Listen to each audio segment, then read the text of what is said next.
বাংলাদেশ একটি সংকটকালীন সময়ের মধ্য দিয়ে যাচ্ছে। এই সংকটকালীন সময় আমরা দেখতে পাচ্ছি দীর্ঘ ফেসিবাদের সময়ের পরবর্তীতে মানুষের যে আকাঙ্ক্ষা তৈরি হয়েছিল সেই আকাঙ্ক্ষায় এখন হতাশায় পরিণত হচ্ছে। শুধুমাত্র সরকারের কমিটমেন্ট ভাঙা, সরকারের প্রতিজ্ঞা ভাঙা, এই ভাঙার কারণে আমাদের জাতীয় যে প্রত্যয়, জাতীয় আত্মবিশ্বাস এখন জাতীয় হতাশায় পরিণত হচ্ছে।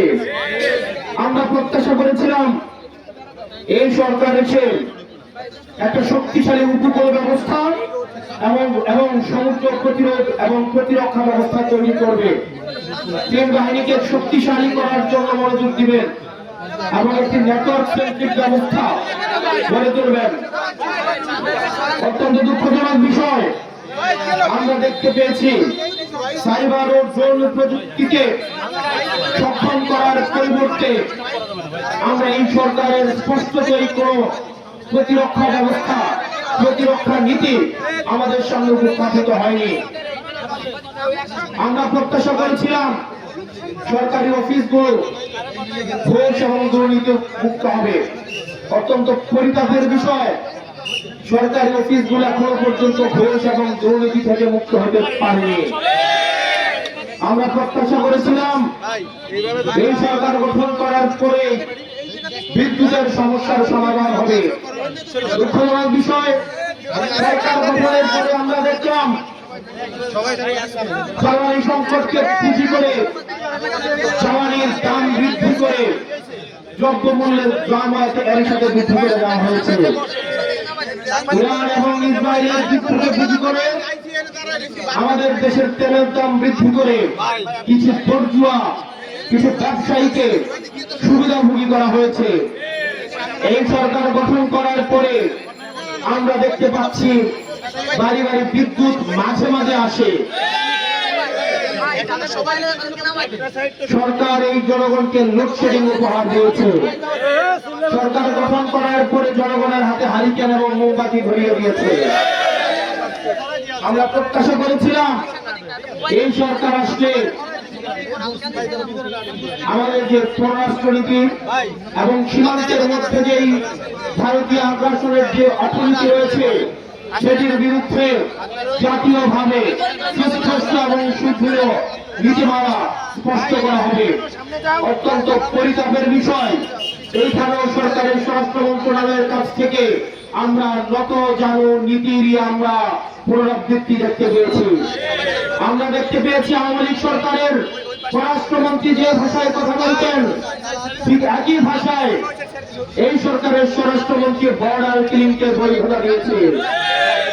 তবে বর্ডারে আমাদের বিজেপির ভাইরা যে দৃঢ়তার সাথে যারা তাদের দায়িত্ব পালন করেছে সেটির জন্য আমরা এনসিপির পক্ষ থেকে বিজেপির ভাইদেরকে আমরা কৃতজ্ঞতা জানাই। বিজেপির ভাইয়ের অত্যন্ত দৃঢ়তার সাথে ভারতের পুশিং কার্যক্রমকে তারা ঠেকাতে তাদের জায়গা থেকে তারা দায়িত্বশীলতার পরিচয় দিয়েছে। সেই জায়গা থেকে বর্ডার গার্ড বাংলাদেশকে এনসিপির পক্ষ থেকে আমরা আন্তরিক কৃতজ্ঞতা এবং তাদের পেশাদারী দায়িত্বকে আমরা সস্কৃত্যে আমরা স্মরণ করছি।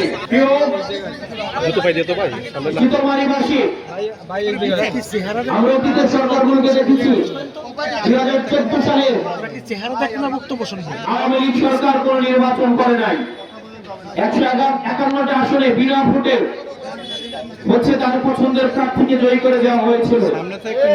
2018 সালে মিডনাইট ইলেকশনের সাক্ষী হয়েছিল সারা বাংলাদেশ। 2024 সালের আমির নির্বাচন অনুষ্ঠিত হয়েছিল। আওয়ামী লীগের পক্ষ থেকে দুই পক্ষকে সরকার পক্ষ এবং প্রতিপক্ষ বানিয়ে অন্যান্য রাজনৈতিক দলগুলোকে নির্বাচনের বাহিরে রেখে একটি আমি এবং দামি নির্বাচন আয়োজন করেছিল। অত্যন্ত পরিতাপের বিষয়, আগের সরকারগুলো নির্বাচনের আগে ফলাফল তৈরি করত, আর এই সরকার নির্বাচন হয়ে যাওয়ার পরে ফলাফল তৈরি করেছে। দিন দুপুরে চুরি নয়, দিন দুপুরে ডাকাতি করেছে এবং সেই ডাকাতি সংসদে দাঁড়িয়ে দম্ভমনে স্বরাষ্ট্রমন্ত্রী স্বীকার করেছেন নির্বাচনের স্বার্থে তারা নাকি গণভোট মেনে নিয়েছিলেন। নির্বাচন চলে গিয়েছে, তারা এখন আর গণভোট মানবেন না। গণভোট নাকি সংবিধানে নেই। সংবিধানে যদি গণভোট না থাকে 2026 সালের কোন নির্বাচনে এই সংবিধান অনুযায়ী হওয়ার কথা ছিল না। সংবিধান অনুযায়ী নির্বাচন হওয়ার কথা ছিল 2031 সালে। সংবিধান অনুযায়ী বাংলাদেশের অনেককে থাকার কথা ছিল না, বিভিন্ন জন বিভিন্ন জায়গায় থাকার কথা ছিল। বিএনপি সরকার আপনি পথ হারিয়েছেন, প্রতীক তুমি পথ হারিয়েছ, আর বিএনপি সরকার আপনারা পথ হারিয়েছেন। জনগণ যে আকাঙ্ক্ষা তৈরি হয়েছিল সেই আকাঙ্ক্ষা থেকে বিএনপি সরকার স্পষ্টতই পিছু হটা শুরু করেছে। সেই জায়গা থেকে প্রিয় চিতমারীবাসী, আমরা আমাদের জায়গা থেকে আপনাদেরকে আহ্বান জানাবো, বিএনপি সরকার জনগণের সাথে বিচারিতা করতে পারে, কিন্তু যেই জনগণ জুলাইয়ের রাস্তায় নেমে এসেছিল, যেই মা তার সন্তানকে হারিয়েছিল, যেই বাবা তার সন্তানকে হারিয়েছিল, যেই বোন তার ভাইকে হারিয়েছিল, সেই জনগণ কখনো পথ হারাতে পারে না।